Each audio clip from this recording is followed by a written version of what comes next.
أصحاب الفضيلة هيئة التحكيم. أصحاب الفضيلة صاحب الجلسة. أصحاب الفضيلة جميع الأساتذة والأستاذات كلية المعلمين الإسلامية. ويا أيها الحفل الكرام، أحييكم بتحية أهل الإسلام، تحية يكرم بها أهل الجنة، تحية تدخل القلوب سرورا وسلاما. السلام عليكم ورحمة الله وبركاته. وعليكم السلام ورحمة الله وبركاته. الحمد لله الذي علم الإنسان ما لم يعلم، والصلاة والسلام عليه وعلى آله وصحبه والتابعين إلى الأخير الأمام. أما بعد، في هذه اليوم خيرا وبركة، ونحن تحت ظلال الله تبارك وتعالى نحضر ونجتمع نحن هنا لاحتفال المسابقة الرابعة. هذه مرة في السنة نتسابق ونتدابر فيها بالخيرات. يقول ربنا وهو أصدق القائلين: أعوذ بالله من الشيطان الرجيم، بسم الله الرحمن الرحيم، ولكل وجهة هو موليها فاستبقوا الخيرات. شكرا لكما يا صاحب الجلسة على حسن إعطاء الفرصة لأن أستجيب الدعوة في هذه المسابقة تحت العنوان الحياة والموت.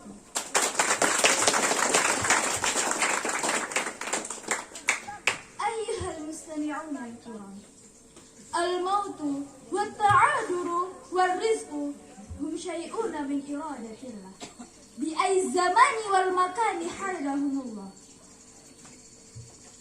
تخيل قرين أو قرينة هو دائما جنة، يحل الحرام الذي يتحول إلى العبادة. وخلق الله الإنسان أزواج، وقال الله تعالى في القرآن الكريم: أعوذ بالله من الشيطان الرجيم، بسم الله الرحمن الرحيم، ولكل شيء خلقنا زوجين لعلكم تذكرون. سورة الذرية الآية 49. حالة القرينة معظم من الناس فليكون من ستكون قرينها. هل واجب مثل مزأسم أو مثل مزمل؟ هل غني أو ذكي؟ ومعظم من الناس أيضا مشغولون بالنخيل والأمل الشخصي الذي لم يأكل أن يكون قرينها، وهم يجملون نفسه بسبب قرينها فقط في المستقبل. لم يكن إخلاصا لأن الله تعالى نعوذ بالله من ذلك. أيها المستمعون الكرام، لكن علينا أن نعرف أننا لا نعرف ما إذا كان قرين أو قرينة أو الموت سيأتي أولا، لأن الموت يمكن أن يأتي في أي مكان وفي أي وقت، أليس كذلك؟ وقال الله تعالى في القرآن الكريم: أعوذ بالله من الشيطان الرجيم، بسم الله الرحمن الرحيم،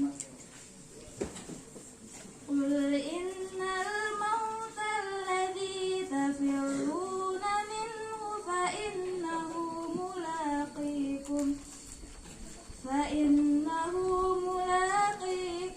ثم تردون إلى عالم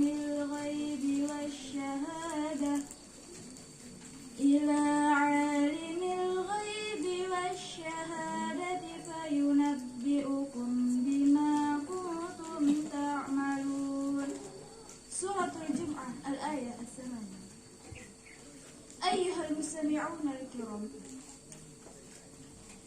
تخيل الموت الذي يتبادر إلى الذهن هو فقدان الأحد. واجه سؤال الملكين: سيكسر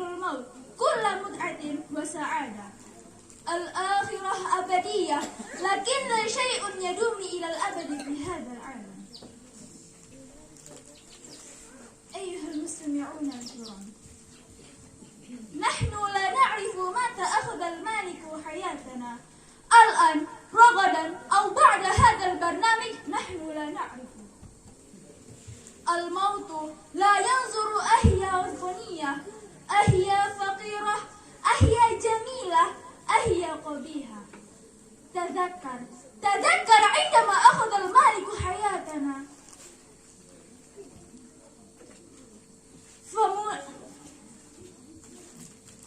أنفسنا ضعيف في التنفس، فمنا مغلق وجسمنا ضعيف، وباب التوبة مغلق علينا.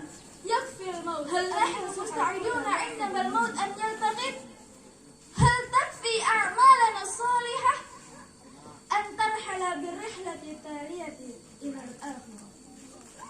هل يليق بنا أن نلتقي ربنا؟ هل نستحق أن نضع في الجنة بالترف فيها؟ نأمل أن نكون بين الأشخاص الذين يستعدون أعمالنا الصالحة لواجهة الحياة في الآخرة. نموت بحسن الخاتمة ويرضى الله علينا. أيها المستمعون الكرام، أن الموت والقرين والرزق سر الله، وعليكم أو عليكن أن تعملوا أوامره ويبتعدوا نواهيه. هذا كلام الله، ولكل أمة أجل، فإذا جاء أجلهم لا يستأخرون ساعة ولا يستقدمون. والآخر أقول لكم: عش ما شئت فإنك ميت، وحب ما شئت فإنك مفارقه. يا ربي، إني قد أتيتك تائبا، فاقبل بعفوك توبة ندما. اكتفيت هنا كلامي، والأخير والسلام